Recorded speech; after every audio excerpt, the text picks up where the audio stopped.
Sejam bem-vindos ao Café Literário Especial do PNLD de Literatura.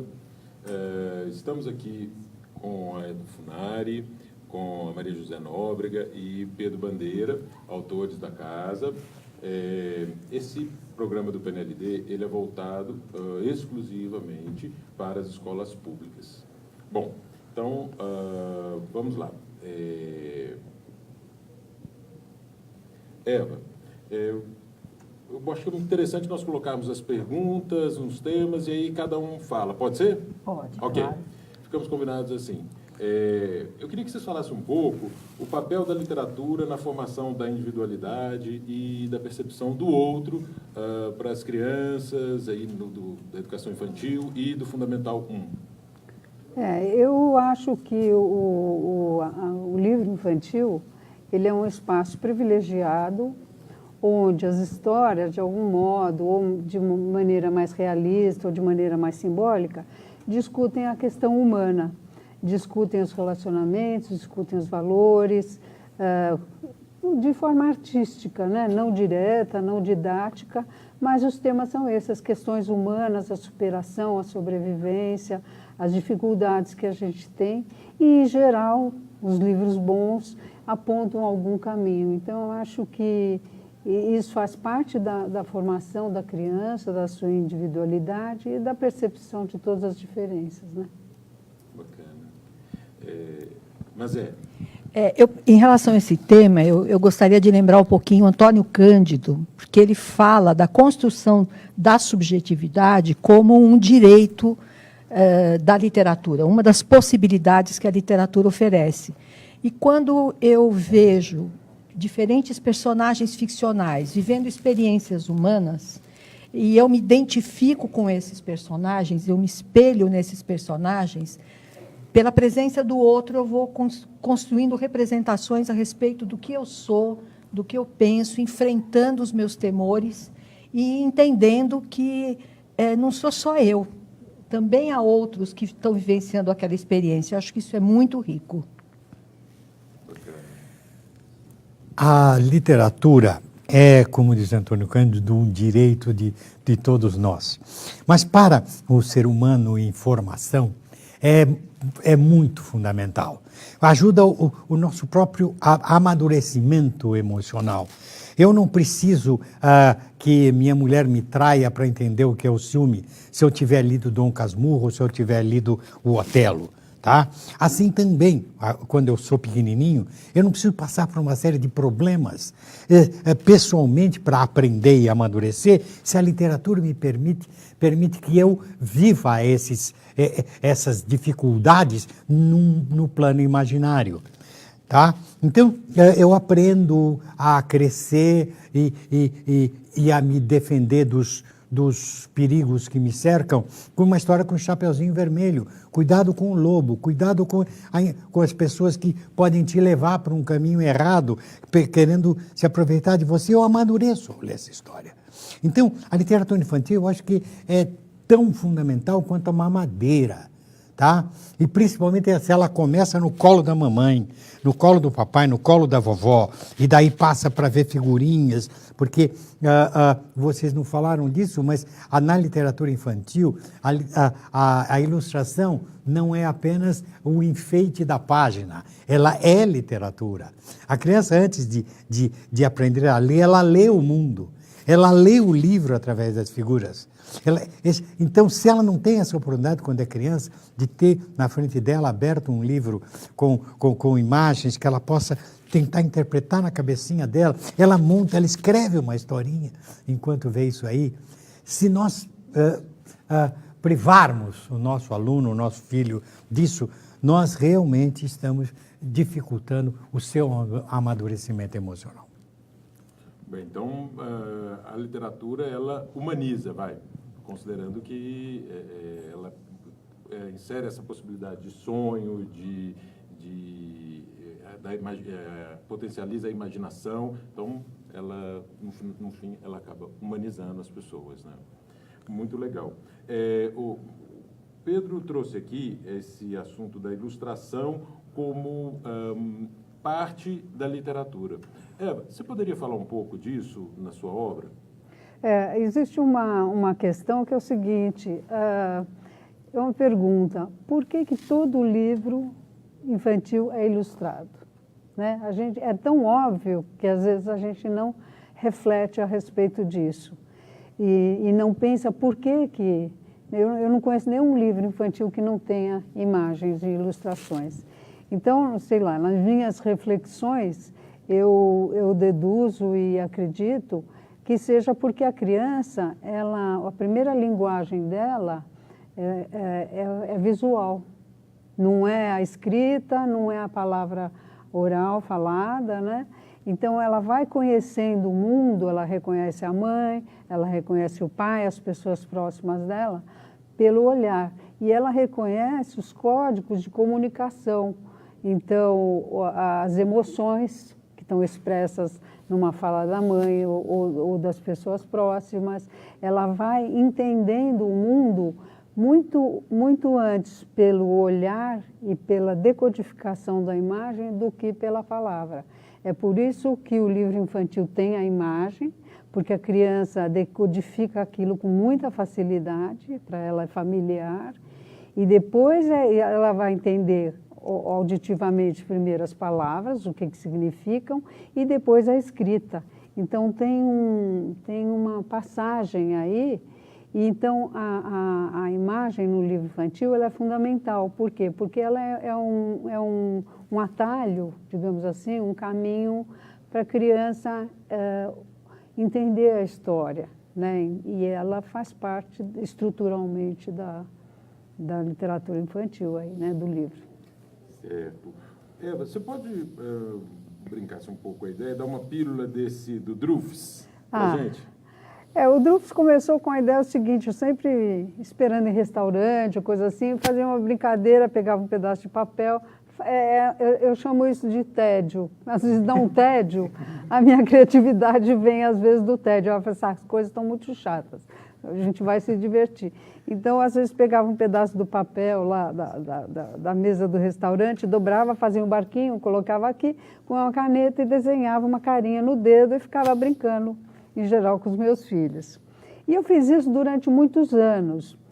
E faz uns 2, 3 anos, eu falei, acho que dá para fazer mais do que só um barquinho num dedo, dá para explorar mais isso. E tive a ideia de fazer esse livro, não com ilustrações desenhadas, mas com fotos desses dedinhos.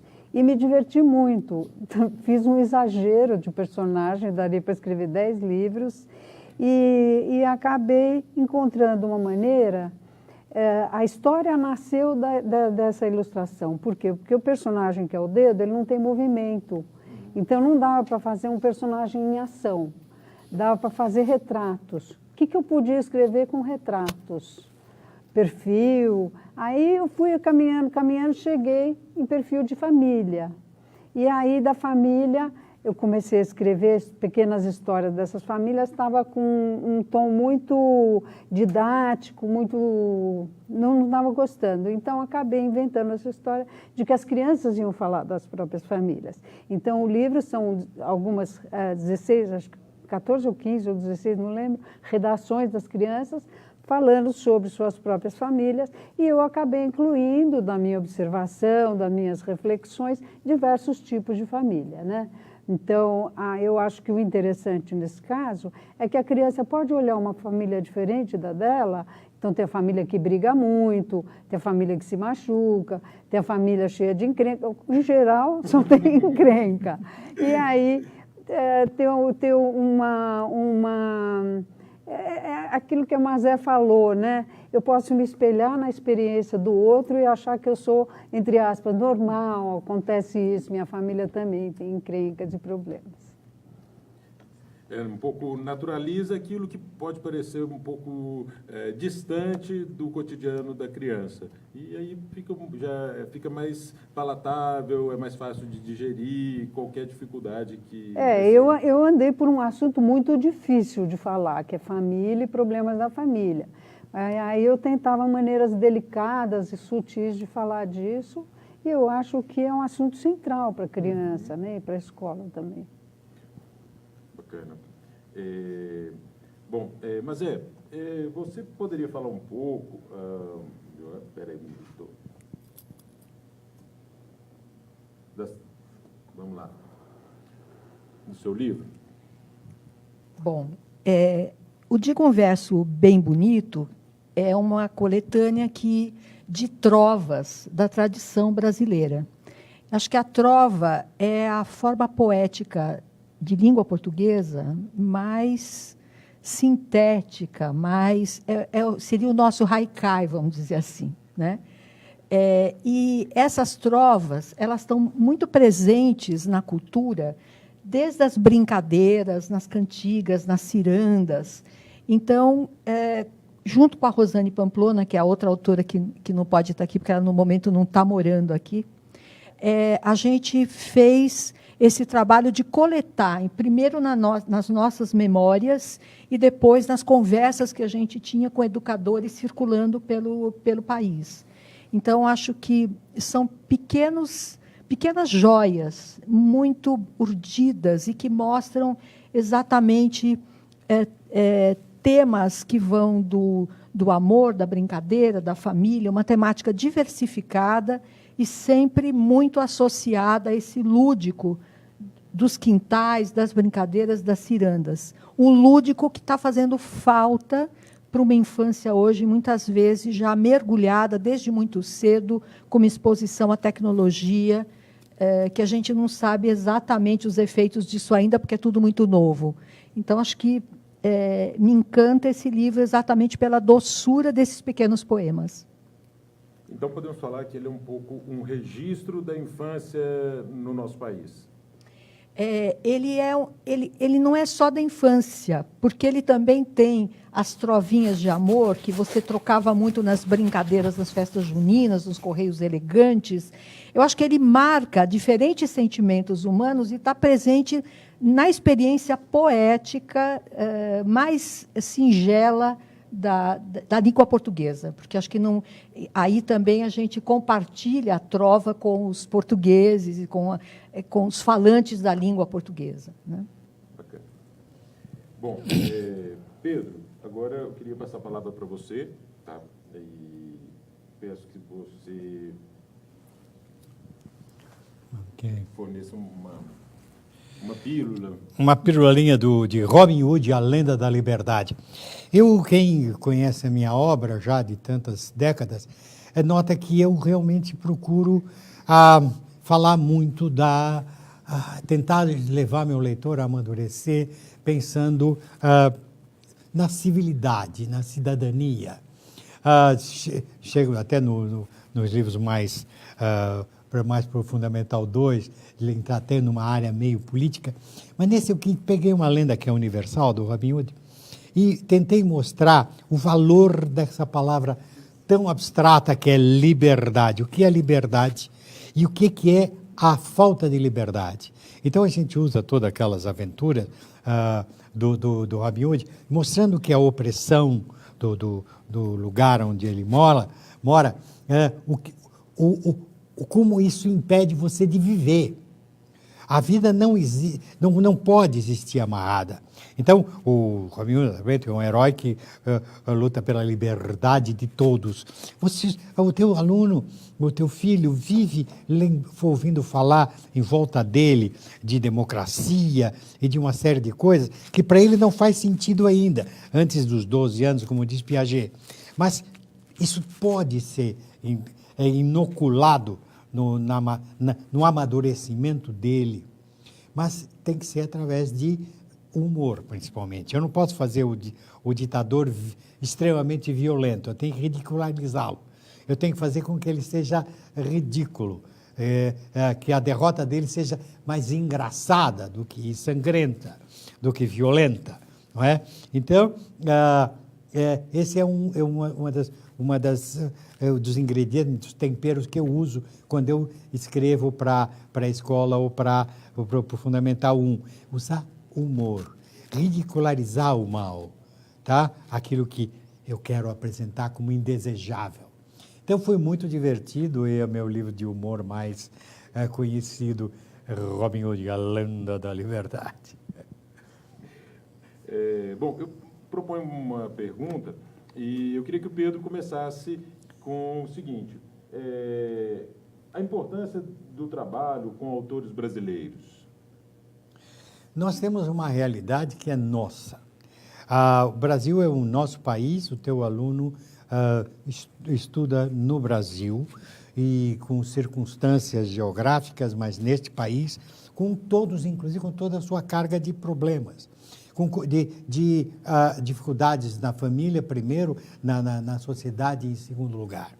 E amadurecer, tornar-se seguro no seu amadurecimento, é compreender um pouco essas dificuldades. Então, nós, autores, que nos dedicamos a oferecer material para ajudar você no trabalho de amadurecimento emocional. Veja, nós fazemos literatura, nós não ensinamos nada. Nós não ensinamos matemática, nem geografia, nem história. Nós também não ensinamos amadurecimento. Nós discutimos os sentimentos, as barreiras que se apresentam na vida do teu aluno, da tua aluna, do teu filho, tá? Então, essa é a nossa função.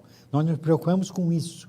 Como é que é, como ele convive, como ele enfrenta esses problemas. Claro, usando isso de uma maneira, como a Eva falou, mais delicada.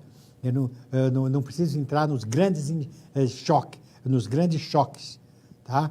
A criança pode brigar com a mãe e falar, te odeio. E a mãe é a pessoa que ela mais ama no mundo. Mas naquele momento ela odeia, por causa daquele detalhe, na verdade.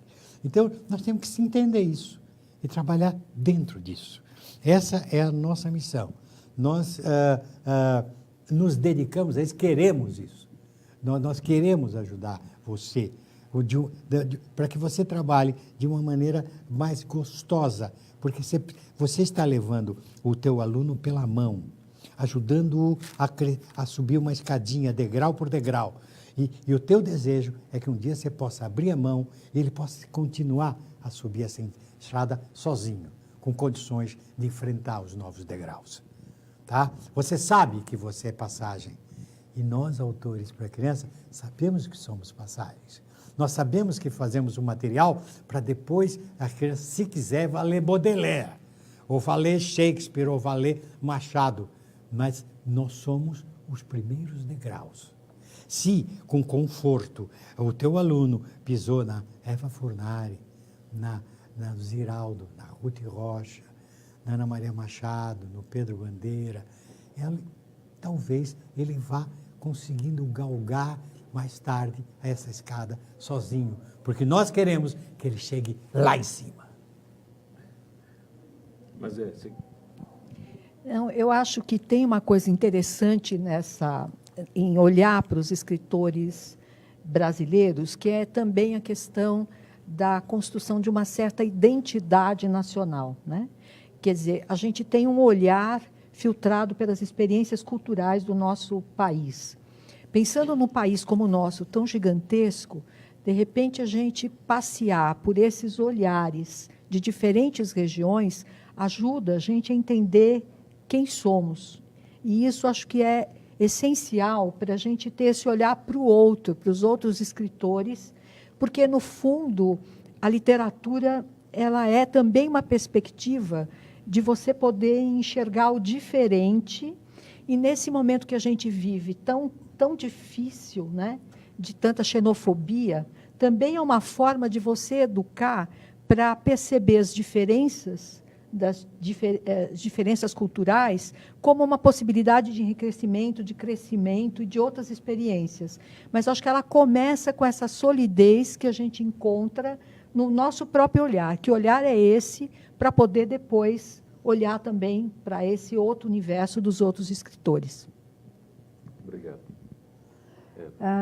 Bom, eu sou estrangeira naturalizada, né? Mas eu vim para o Brasil, eu tinha uns 3 anos de idade, e a cultura dentro da minha família era europeia, né? Não era brasileira. E, de alguma forma, eu sentia muita diferença entre a mentalidade dentro de casa e a mentalidade fora. O comportamento, digamos assim, que a minha mãe ensinava para a gente, que a minha família ensinava para a gente, e o comportamento fora. Então, eu sentia que criança europeia é muito mais ingênua. E o brasileiro, ele é menos ingênuo. Não vou colocar nenhum adjetivo aqui, porque o adjetivo pode restringir. Mas eu acredito que os autores brasileiros, que eu acho que são excelentes, eles têm essa qualidade de estar mais colado nas experiências da vida. Ele não é ingênuo, ele não escreve uma criança ingênua. Eu acho isso extremamente rico na nossa literatura, muito interessante. E, digamos assim, a minha experiência desse contraste entre a ingenuidade e a não externidade, para mim, foi um terreno fértil para depois eu virar escritora, mas que é um assunto muito bom para a gente discutir a diferença entre a ingenuidade e a ética, porque, digamos assim, nós consideramos que ser ingênuo é ser menos esperto, menos bobo. E essa é uma questão que está hoje na nossa cultura, muito complexa, na política, inclusive. Mas eu acho que os autores conseguem, através da arte, da estética, do lirismo, da poesia, trazer essa questão mais interna do ser humano. Quer dizer, eu posso ser esperto, eu posso ter uma percepção maior de fora, eu posso saber como é que eu me viro, ao mesmo tempo conservar uma honestidade, o respeito, uma série de valores éticos muito importantes. Então, eu acho que essa questão ela é tratada de uma maneira brilhante pelos autores brasileiros e, digamos assim, do que eu conheço da literatura, pelo menos na Europa, é um pouco mais ingênua. Então, eu acho que nós temos uma grande qualidade, às vezes não reconhecida no exterior, mas que para nós, digamos, a gente se basta, e a gente se gosta. Bom, considerando essas observações, os comentários que vocês fizeram, eu lanço uma pergunta aqui. Que dica vocês dariam para ajudar o professor no processo de mediação de leitura? Porque, falar, por exemplo, que você disse, a literatura, ela ajudou, assim, nesse campo da transposição entre os valores da sua família para a rua, não foi, Eva? E daí eu queria que vocês falassem um pouco disso. Começo? Posso começar? Pode, que já pode. estou com a cabeça acelerada. Que é o seguinte, eu acho que é fundamental o papel dos professores e dos pais também, quando eles escolhem o que oferecer para essa criança menor ou orientar uma criança um pouco mais, né, um jovem. E é muito importante que ela se encante com a literatura. A criança percebe se você gosta ou não daquilo. E o encantamento, ele vem existem diversos tipos de encantamento. É o encantamento pela palavra, pela poesia, o encantamento estético pela ilustração, o encantamento por uma narrativa bem feita. Quer dizer, não adianta você ter uma ótima história, é pior uma história boa mal contada do que uma história ruim bem contada. Então, o bem contado é fundamental. Digamos assim, a jornada do herói, a superação das dificuldades, da sobrevivência, são todos ingredientes muito importantes para você escolher um bom livro. Então, eu acho que é fundamental escolher um bom livro, principalmente hoje, que a gente, digamos assim, tem a sedução da tecnologia. Então, eu acho que a gente só consegue fazer frente à tecnologia se a gente tiver uma boa literatura. Um bom livro, um bom acabamento, uma boa história. Você não, a criança, ela pode até ler para tirar uma nota, porque é dever da escola, mas ela não vai ter aquele encantamento que depois ela vai dizer, eu quero de novo, eu quero outro livro, e ficar a vida inteira garimpando. Acho que todo mundo aqui que gosta de livros fica garimpando, eu quero um livro novo que me traga essa emoção intensa. Então, eu acho que a escolha da boa literatura, ela é fundamental, inclusive, para a gente fazer frente a essa competição, entre aspas, de outras mídias, né? Correto. Mas eu acho que tem uma coisa que é importante quando a gente está pensando na mediação, principalmente no ambiente escolar, né? é considerar que, muitas vezes, se a gente está pensando na escandalosa desigualdade que a gente vive no país, muitas vezes é na escola a primeira experiência, esse primeiro contato com a obra literária. Então, acho que uma primeira questão que eu acho que é importante é que você crie um espaço de apreciação para a leitura literária o mais afetuoso possível. A Eva estava falando um pouquinho desta relação da família com a criança, e que a criança percebe o afeto que o adulto tem pelo livro, porque, num primeiro momento, ela se apaixona pelo amor que ela percebe que o adulto tem por aquela obra. Então, que diabo é esse objeto que seduz tanto esse adulto? Então, acho que o professor precisa, de algum modo, organizar uma leitura sedutora que envolva a criança na palavra. Uma coisa que eu acho que é bonita no livro infantil, principalmente quem trabalha com criança bem pequena, é a autonomia que a ilustração dá para a criança que ainda não decifra os sinais gráficos. Porque se ela conhece minimamente a história, porque ela já ouviu, ela consegue brincar de ler. Apoiada na ilustração, ela reconta, e às vezes, se ela ouviu várias vezes, porque a repetição é uma coisa importante, eles, de novo, e às vezes a criança memoriza de tal maneira o texto que você fica na dúvida se ela está decifrando ou não os sinais gráficos. Mas é dessa relação de proximidade, de intimidade, que você vai construindo a autonomia para ler. Então, às vezes, eu acho que o adulto precisa cuidar só um pouquinho do silêncio. O silêncio é não ocupar com explicações que, muitas vezes, interditam as possibilidades das crianças poderem construir seus cenários, imaginarem os personagens, a partir do momento daquilo que elas conseguem enxergar.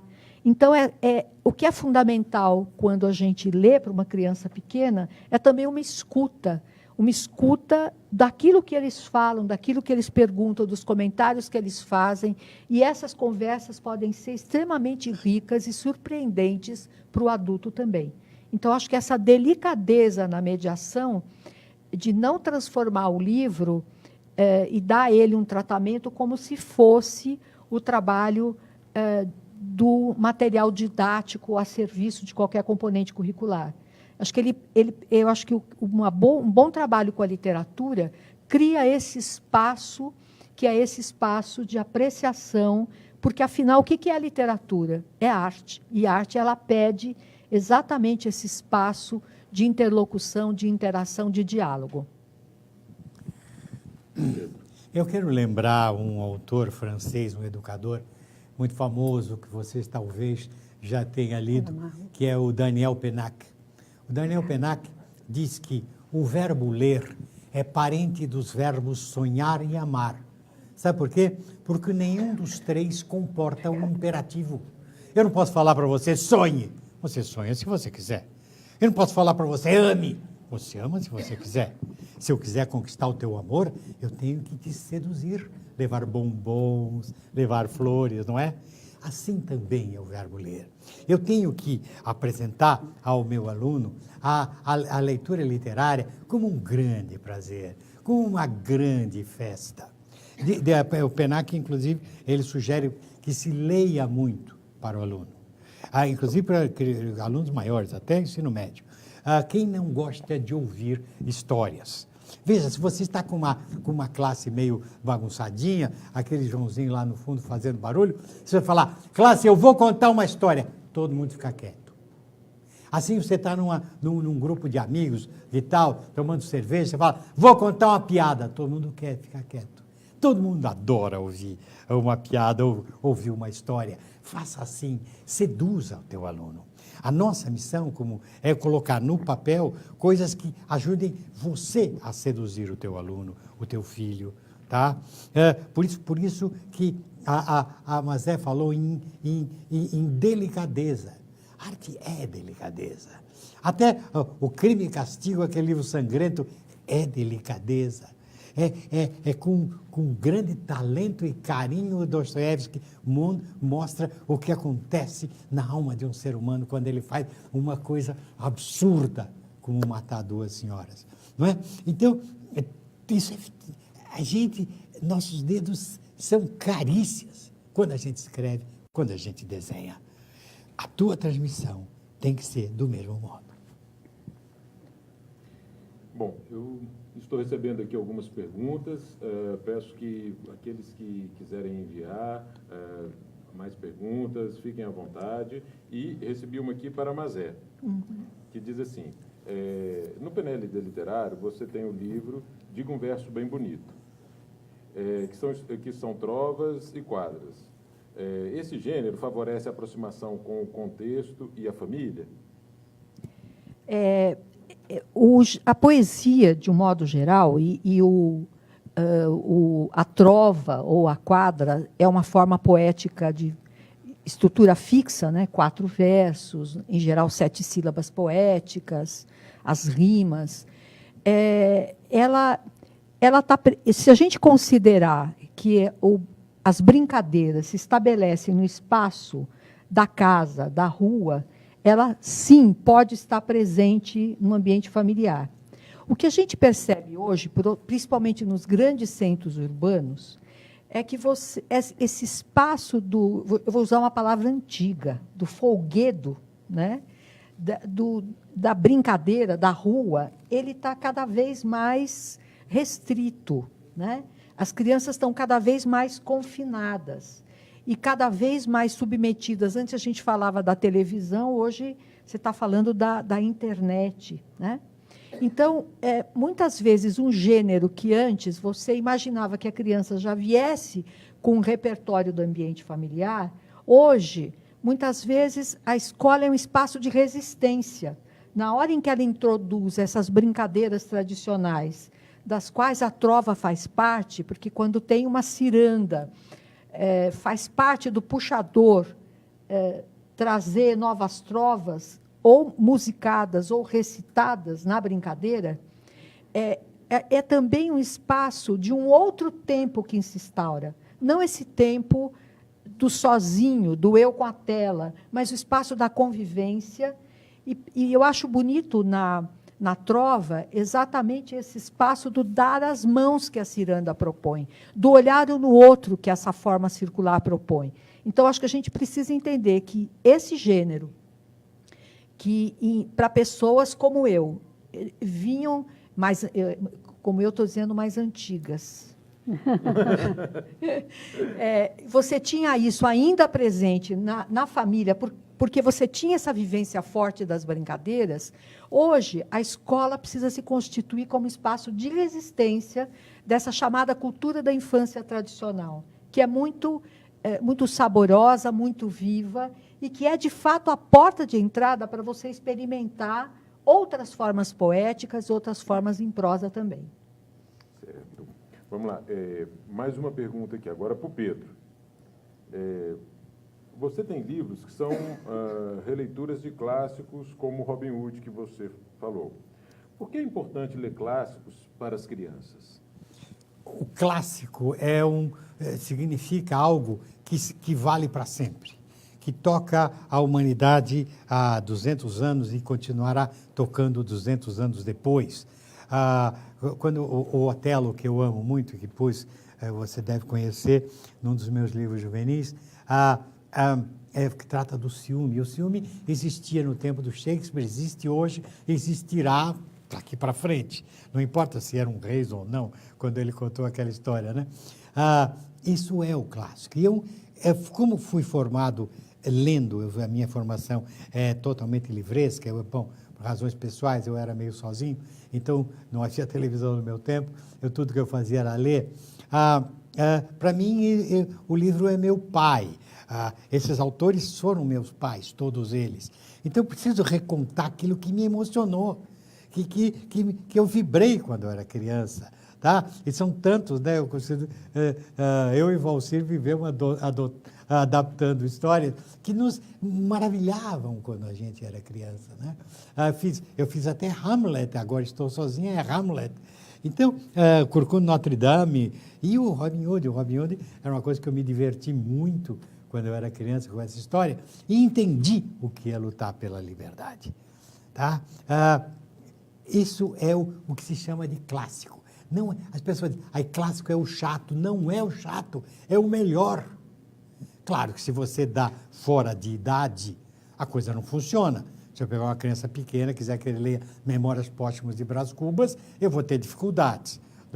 Eu não vou seduzi-lo. Mas se ele tiver 40 anos e ler aquilo, nossa, ele vai... Que maravilha de livro, né? Claro, por isso que a gente chama literatura adulta e literatura infantil. Claro que uma boa literatura infantil, ela pode agradar uma pessoa de 60 anos, pode, se ela for um bom livro. Claro que o contrário não ocorre.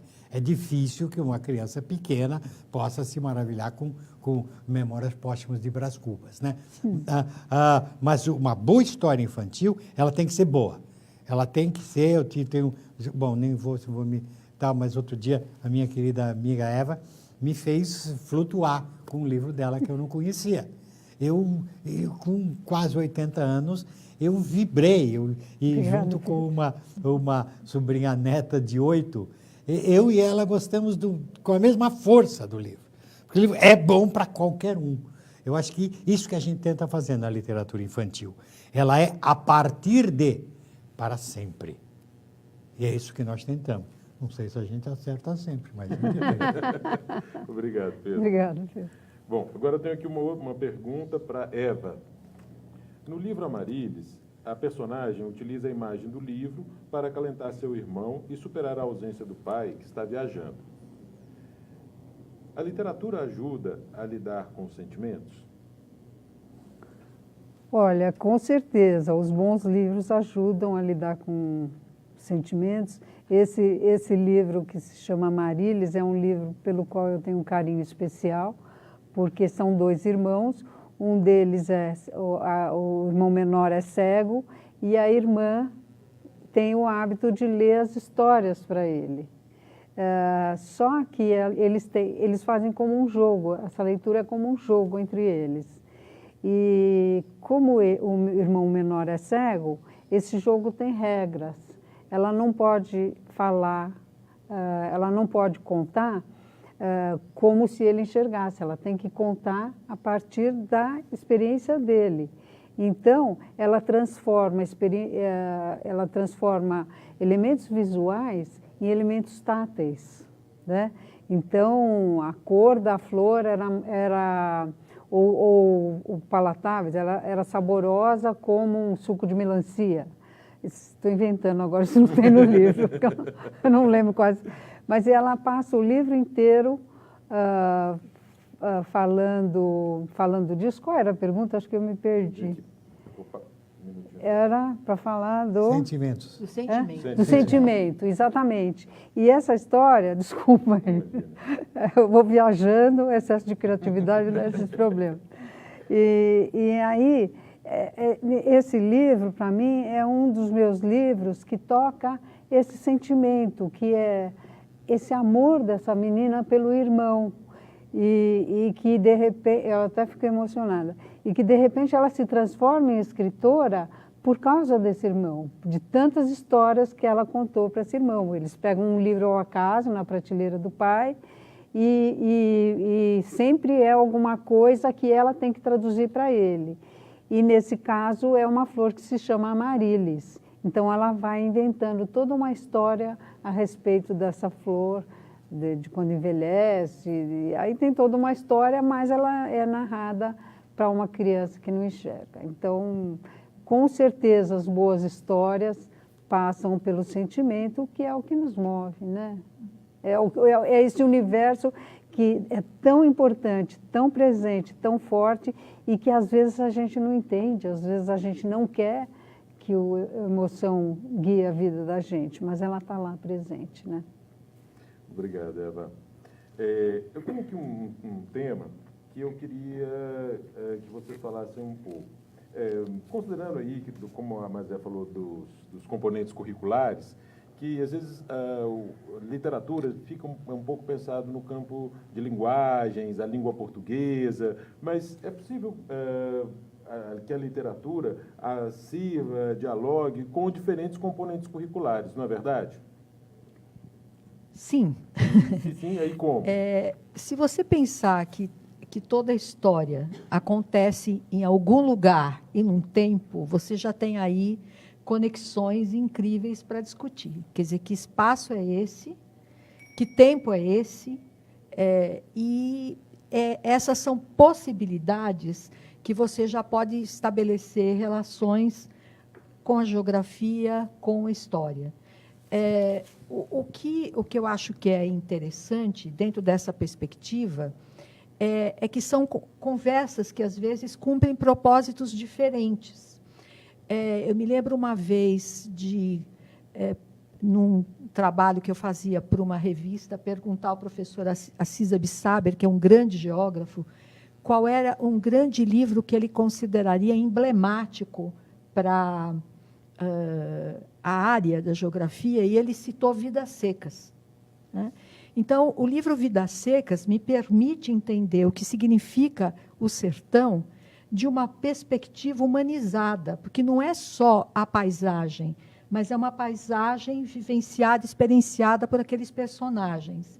Então, eu acho que o que é bacana nessa perspectiva interdisciplinar é não perder de vista esse singular que é a literatura, mas a possibilidade que ela tem de abrir possibilidades. Eu me lembro de uma coleção que, para mim, foi muito emblemática na minha formação, que era uma coleção chamada Jovens de Todo Mundo, e que você tinha narrativas que aconteciam em diferentes lugares. E, para mim, que tive uma infância muito pobre, né? De repente, eu podia estar onde eu quisesse com aqueles livros, conhecendo culturas muito diferentes. Então, também tem essa possibilidade de abrir para o mundo, para o outro, para outros tempos e para outras paisagens. E também para temas ligados à questão da ciência. O que é a ciência no olhar de um Júlio Verne, por exemplo, né? Então, acho que a literatura tem essa possibilidade, essa perspectiva de também ser lugar de conhecimento, de também ser lugar de aprender. Eva, gostaria de comentar? Não, eu acho que a Mazé fechou completamente Certo. Concordo totalmente. Pedro, gostaria de fazer algum comentário? Não, tá bom, ela disse tudo por nós. Tá bom. Ela disse tudo. A gente só assina embaixo. A gente só Opa! assina embaixo. Nossa, ganhar um elogio de 2 autores assim não é brincadeira. Sucesso, hein? Sucesso. Eu tenho uma pergunta aqui para todos agora. Oferecer livros para as crianças lerem já é maravilhoso, mas como tornar essa leitura mais efetiva e com clara intenção pedagógica? Posso falar? Primeiro, a clara intenção pedagógica, eu vou deixar para segundo plano. Tá? Sempre que você conversa com alguém, você está tentando transmitir algo. Então, você está sendo pedagógico. Até quando eu falo com a minha mulher, ela não é boa aluna. Não presta atenção. Mas, veja só. Se você assistiu um filme que você gostou muito, assistiu no Netflix, um filme muito bom, aí você chega na sala dos professores, no intervalo, você vai chegar para uma colega e quer que ela assista aquele filme. Então, você vai falar, ai, menina, ótimo o filme. Você não imagina, era com Brad Pitt, uma beleza. Você vai falar com entusiasmo, para que aquela colega se interesse e possa, então, assistir o filme, para depois você conversar com ela sobre o assunto. A mesma coisa é a literatura que você apresenta. Você não pode chegar para um menino de quinto ano e falar assim, olha aqui, a leitura do bimestre vai ser essa, viu? Está aqui, né? Para a nota, viu? O moleque vai que nem um balão de gás, ele já murcha. Você tem que vendê-lo como se você vendeu um filme do Brad Pitt para a colega. Menina, achei um livro da Eva Furnari chamado Amarilis, Você não imagina. Eu fiquei até arrepiado quando eu li. Aí teu aluno já fica, vou gostar. Claro, claro, depende de como você vende o peixe, como você apresenta a beleza que é deixar de ser ignorante, deixar de ser bobo, deixar de ser imaturo. E esta é a missão da literatura. Ela faz com que a gente seja menos bobo, mais maduro. Não vou dizer mais inteligente, mas mais informado, mais preparado. Você respondeu sobre a presença dos sentimentos na literatura. Mas só isso que tem literatura. É só humanidade, só sentimento. É, o amor, o ódio, a inveja, a ambição, a desolação, a solidão, sei lá. Tá tudo, é só isso. É o único tema da literatura. É nosso interior. Por isso que eu falo muito em amadurecimento. Eu não preciso matar duas velhinhas machadadas para saber o que é o remorso, porque eu citei o Crime e Castigo. Eu li o drama que acontece com esse sujeito. Então, eu não preciso. Eu vivi dentro de mim, aprendi. Como eu falei, não preciso que minha mulher me traia para saber o que é o ciúme. Eu li Dom Casmurro. Eu entendo como o ciúme pode ser destrutivo dentro da alma de uma pessoa. A gente faz isso para a alminha do teu aluno. Tá? É isso que a gente quer discutir. Olha o carinho de uma menina que tem um irmão cego menor e traduz para gostos, para paladares, para tatos, para cheiro, a imagem. O que é o vermelho? O que é um arco-íris?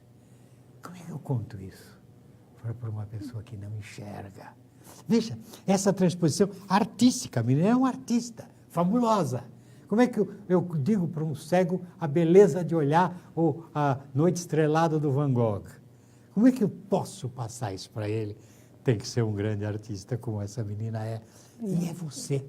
Eu preciso de você como intermediário de arte. Você, professor, você é o intermediário de arte. A nossa arte, um livro fechado não é nada. Mas ele é aberto por você. Na frente do teu filho, do teu aluno, ele começa a ter vida. Mas é preciso que esteja somado a esse carinho nosso, o teu carinho. Vamos ver. Obrigado. Eu vou ficar com a outra parte da sua pergunta, que é o pedagógico. Eu acho que é uma coisa bem complexa, porque a gente, obviamente, que a gente quer a boa formação dos filhos, dos alunos, né? A gente tem essa intenção e a gente sabe que a gente tem um papel importante de formador, né? Mas eu acho que é uma questão complexa que a gente precisa tomar um pouco de cuidado. Por exemplo, eu como autora, quando eu escrevo uma história, eu tenho uma ética interior, eu tenho, digamos assim, eu estou envolvida com a pedagogia, com a formação das crianças, mas se eu escrever com essa intenção didática, a história fica ruim. Não fica bom, a criança não acredita e não funciona a comunicação. Então, eu acho que é a mesma coisa. Então, eu escrevo o quê? Eu escrevo para mim. Eu preciso me divertir, eu preciso acreditar no respeito, na honestidade, eu preciso acreditar naqueles valores, eu preciso acreditar naquela diversão, naquele entretenimento, naquela maneira de formação. Então, eu acho que é a mesma coisa um professor ou um pai, ele precisa, não sei, estou aqui falando precisa, mas é o que eu acredito, assim, deixar de lado essa intenção racional de dizer para a criança, olha, leia assim, ou leia assado, ou conduzir a leitura, para deixar esse papel para o próprio livro, né? Quem vai, digamos assim, falar das coisas humanas de uma maneira mais sutil, mais delicada, ou mais através da arte, é o próprio livro. Então, eu acho que não precisa ter a intenção pedagógica, precisa ter a integridade em você e você acaba passando isso para a criança naturalmente, pela sua atitude, por tudo que você fala, pelos livros que você escolhe. Então, eu acho que a gente pode deixar nesse momento um pouco racional de lado, usar nossa intuição, nossa criatividade e nossa intenção mais sincera. Então, cuidar do nosso quintal, das nossas atitudes, do que eu faço na minha vida, do que eu faço na minha casa, do que eu faço com os meus filhos, com os meus netos, com os meus colegas de trabalho, é o mais importante. O resto vem naturalmente, e se vier naturalmente, vem de uma maneira mais fluida. A criança abre a portinha lá para aceitar isso. Essa é a maneira como eu acredito, né? Complementando o que o Pedro disse. Obrigado, Eva. Bom, eu tenho aqui uma outra pergunta agora para a Vazera. Assim, sou professora do 3º ano do Fundamental e tenho trabalhado muito com literatura, mas os pais dos meus alunos não são leitores e dificultam o meu trabalho. Como envolvê-los? Bom, ai, né?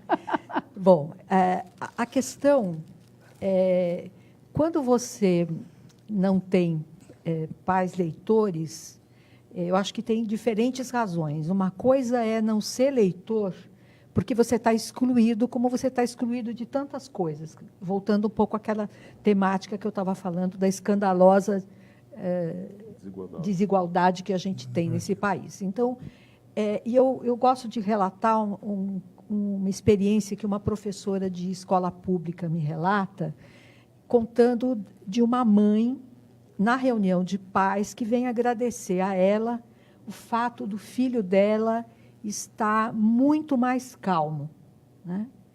E a professora pergunta o que aconteceu. Ela fala: todo dia que eu chego do trabalho, ele conta uma história que você contou para ele, para mim. Olha só. E isso me emociona de um jeito, porque eu fiquei pensando, na hora que a professora me contou, falei, que inversão. Quer dizer, você tem um menino que nina a sua mãe, um menino que lê para a sua mãe. Mas, nossa, como essa mãe precisava de ficção, né? E como que, de repente, essa narrativa, essa história que a professora conta, cria este espaço, esse ato, nessa vida tão dura dessas pessoas, esse ato de afetividade, de amor, de diálogo, né? Então, acho que esse é um caminho. A outra perspectiva é talvez aproximar os pais de um outro modo da literatura. Então, em reunião de pais, por que não começar a reunião de pais lendo um livro de literatura para os pais? Muito né? bom. Porque, ou então, uma criança, se eles forem um pouco mais velhos no fundamental, lê para seus pais. Porque também eu acabo da mesma forma que a criança se apaixona pelo olhar que o adulto tem para aquela obra literária, é possível também o inverso. Eu me encantar tanto pela leitura do meu filho que eu vou querer compartilhar desse momento tão íntimo e tão bacana que é. Então, eu vejo que são essas saídas, algumas saídas, que é exatamente eu acho que o antídoto para isso é a própria literatura. Uma vez eu ouvi a Ruth Rocha falar num evento, uma coisa que me encantou muito.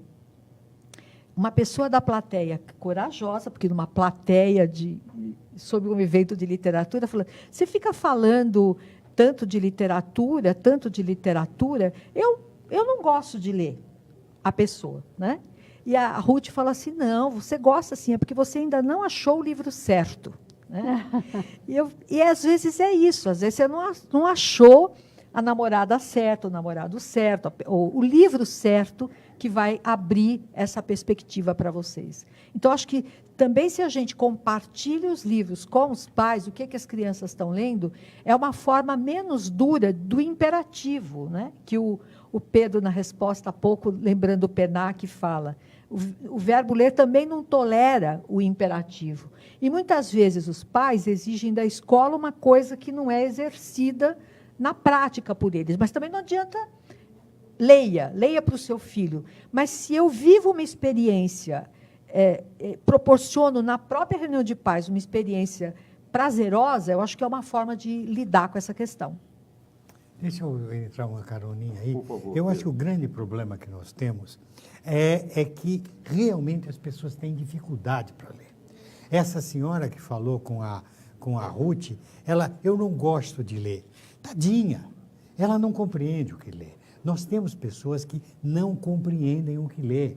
Nós sabemos que, por pesquisa, no Brasil, de cada 4 adultos que se dizem alfabetizados, 3 deles não compreendem um texto pequeno. Como é que ele vai ser leitor? E ali eu já tive tantas experiências assim na vida. O teu menino, que muitas vezes o teu mau aluno, que você chama de mau aluno, é um menino que leu tão pouco e lê tão mal, que ele chega a não compreender o teu discurso e se distrai e faz bagunça.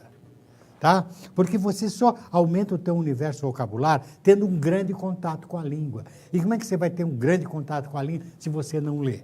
Então o teu vocabulário é menor, você não entende o que o professor está falando. Você distrai. Então o teu aluno precisa mais literatura. Agora, facilite a vida dele. Se, por exemplo, a tua classe está no 3º ano, já está lendo um livrinho com bastante texto, para esse menininho, bota um livro um pouco com mais ilustração, um pouco menos de texto. Faça-o ler, dê textos curtinhos para ele ler, dê verso, a redondilha de 7 sílabas. É muito mais fácil de ser compreendida por um aluno que lê mal, porque ele já traz a musicalidade natural da respiração. Batatinha quando nasce, esparrama pelo chão, menininha quando dorme, minha terra tem palmeira, onde canta o sabiá, as aves... Tá? Então, um versinho é mais fácil do que prosa, facilita a vida dele. Ele não é um mau aluno, ele não está entendendo. Não é que ele não gosta de ler, ele não entende o que lê. Pega esse adulto que diz que não gosta de ler, dá para ele um texto, peça para ele ler em voz alta. Você vai ver que ele vai pular vírgula, vai engolir interrogação. Ele sabe que B com A dá Bá, mas isso não é leitura. Leitura é você emprestar um texto em prosa, a musicalidade natural da língua falada, a parte átona ou tônica da frase, a ênfase de uma interrogação ou de uma exclamação. Eu preciso, ao ler, reproduzir isso. Se eu não consigo, eu digo que não gosto de ler. Não, eu não sei ler. Nós precisamos realfabetizar até nossos adultos, gente. Por que eles não chegaram aí? Porque não leram muito. O problema é quantidade, nem é qualidade. Leia muito. Aí você procura o livro que você mais gosta, e aí para você esta é a qualidade. Mas você treinou, você aumentou seu universo vocabular e você expandiu as experiências emocionais que cada livro traz para você. Uma pessoa de poucos livros é uma pessoa que pouco se entende. E é este o Brasil que nós temos. 3/4 dos nossos adultos são incapazes de entender o que se passa dentro de sua própria alma. Obrigado, Pedro. Bom, nós falamos aqui da Ruth, né, da Ruth Rocha, e eu tenho aqui uma pergunta que remonta até a Ruth Rocha, que também integra esse programa com 4 livros. Tá? Temos aqui o Reizinho Mandão, Fábulas de Esopo, O Menino que Aprendeu a Ver e Bom Dia, Todas as Cores. Tá? Todos esses livros, eles integram o nosso catálogo, o catálogo da editora moderna, nesse programa do PNLD Literário. A pergunta que eu recebi aqui fala o seguinte: dizem que livro bom é um livro atemporal. Vocês, como grandes autores, concordam com isso? E aí essa pessoa que escreveu fala que o Reizinho Mandão, então, fala que é o livro da vida dela. Eu acho que existem os clássicos, né? Eu acho que até o Pedro já tinha falado, né? Quando ele falou do Robin Hood. Eles são histórias depuradas, né? As que ficaram são porque tem algum sentido e conteúdo, né? Eu acho que uma das coisas que está acontecendo hoje, que eu acho que é complicado, é o tempo de leitura, o tempo da história. Como nós todos estamos acelerados pelo desenvolvimento da tecnologia, né? A tecnologia ela acelera a mente. E a gente fica nessa mente desconectada do corpo, da alma, a gente fica que nem aquele come-come lá, que precisa mais informação, mais informação, mais informação e muito acelerado. Então, eu acho que com alguns livros, inclusive muito bons, o timing da história, ele é lento para as crianças com essa mente tão acelerada. É uma pena, né? Às vezes, histórias, por exemplo, do Érico Veríssimo, que escreveu livros para a infância, são livros que vão descrever a paisagem, as histórias são excelentes, mas ela tem um ritmo de 50 anos atrás. E as crianças hoje, elas estão, digamos assim, elas já têm todo um repertório visual, elas já têm todo um repertório de conhecimento e elas são muito rápidas. Então, elas não, digamos, elas se distraem no meio do caminho se você apresenta uma história lenta para ela. A narrativa, né? A maneira de contar a história, que o conteúdo das histórias é sempre o mesmo, né? Então, eu acho essa uma diferença entre a literatura, que a literatura hoje, que funciona e que dá certo, é essa literatura mais rápida. É o que a gente vê também na TV, com Netflix, com as séries, com os filmes, né? O povo quer história, e quer estímulo, e quer desafio. Então, eu acho que a literatura de hoje, por exemplo, é uma literatura que, para funcionar, precisa ter essa agilidade. Apesar de que alguns livros clássicos, eles permanecem, como o da Ruth, como o do Monteiro Lobato, como, sabe? E permanecem, estão aí, vivas, inteiras e excelentes, né? Bom, eu tenho aqui uma consideração, quer dizer, uma pergunta falando, apesar das diferentes categorias de faixa etária, temos em nossas classes séries, né?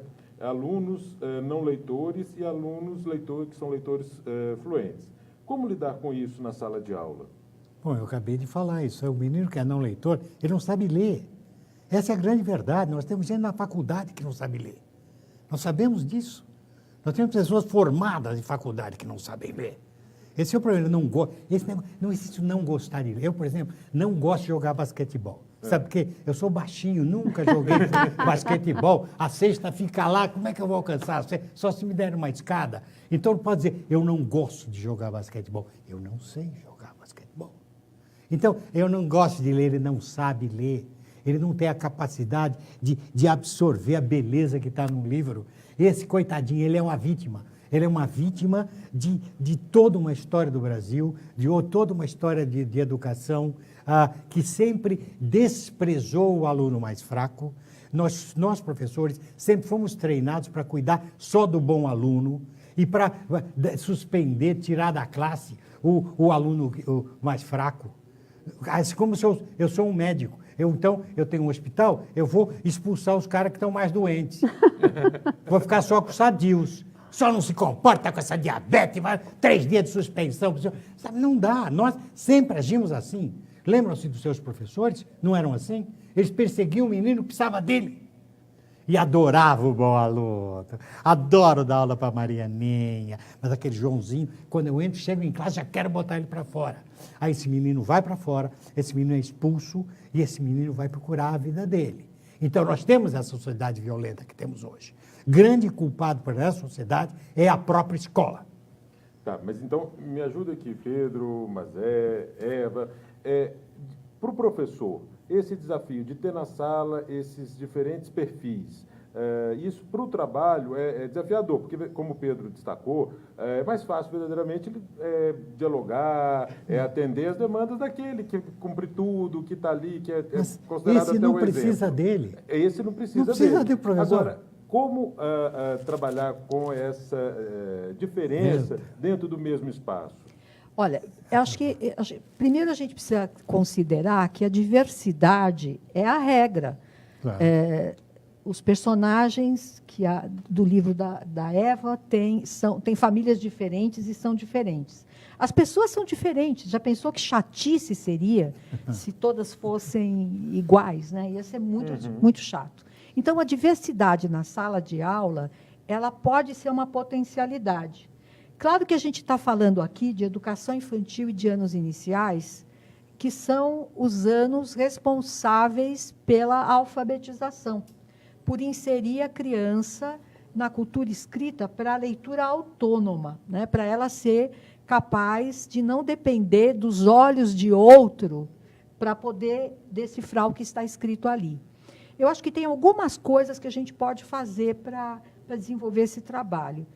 Uma, o Pedro deu a dica, quer dizer, textos em verso, eles são facilmente memorizáveis. Quando eu vou memorizando, isso facilita também um jeito de fazer o ajuste do falado ao escrito. Isso. Alguns textos em prosa, mas que têm estrutura de repetição, também favorecem para crianças que estão já recém-alfabetizadas, mas que ainda não têm fluência, né? Que ainda não conseguem ler com essa fluidez, de modo a construir essas imagens mentais a que o Pedro se refere. Então, o que acontece? Ela consome sua memória de curto prazo para decifrar os sinais gráficos, e isso rouba a atenção para as atividades mais elaboradas de compreensão. Daí ela não entende. Então, um texto de estrutura de repetição, ele favorece, porque todo o esforço que eu tive para decifrar a primeira sequência narrativa, depois, quando eu vou ler a segunda, que parte disso se mantém, eu já vou conseguindo essa parte, esse esforço eu já tive na primeira sequência, agora na segunda vai mais rápido. Acho que são saídas. E não perder de vista que essa criança precisa ser desafiada, porque não há outra mecânica para aprender a ler do que não ser a própria leitura. Claro. Né? Então, desafiar essa criança, propor situações em que eles se sentem em duplas, de um lê para o outro. Quer dizer, são pequenas situações, porque uma coisa constrangedora é ler para a classe inteira, mas ler aqui para Eva, eu e ela, já é uma situação mais confortável. Outra, usar também a tecnologia a favor. Ler em voz alta, gravando, e hoje um celular, isso é muito fácil de fazer, ouve sua própria voz, vê se está legal, lê de novo para ver se fica mais bacana. Quer dizer, são mecanismos que você pode construir de maneira a desenvolver essas capacidades que a professora identifica no grupo. Né? Bom, a pergunta que você fez é razão para a gente fazer um seminário enorme. Quais as técnicas de você trabalhar com um mau aluno, com o aluno fraco? Meu Deus, eu dou palestras de hora e meia sobre esse assunto. São milhares de coisas. Mas esse é o nosso grande desafio. Esse é o grande desafio da educação brasileira. Só se aprende a nadar nadando. Só se aprende a andar de bicicleta andando de bicicleta. Só se aprende a ler lendo. Só se aprende a escrever escrevendo. Então, você tem que criar situações, como disse a Mazé, o tempo todo de exercer, de treinar a língua portuguesa. Tá, a classe também em bagunça. Você fala assim, gente, afinal, é permitido conversar, só que por escrito. Todo mundo vai mandar bilhetinho para o outro. Legal. Aí é um jogo. Que legal. Então, manda para mim também bilhetinho. Tudo bem.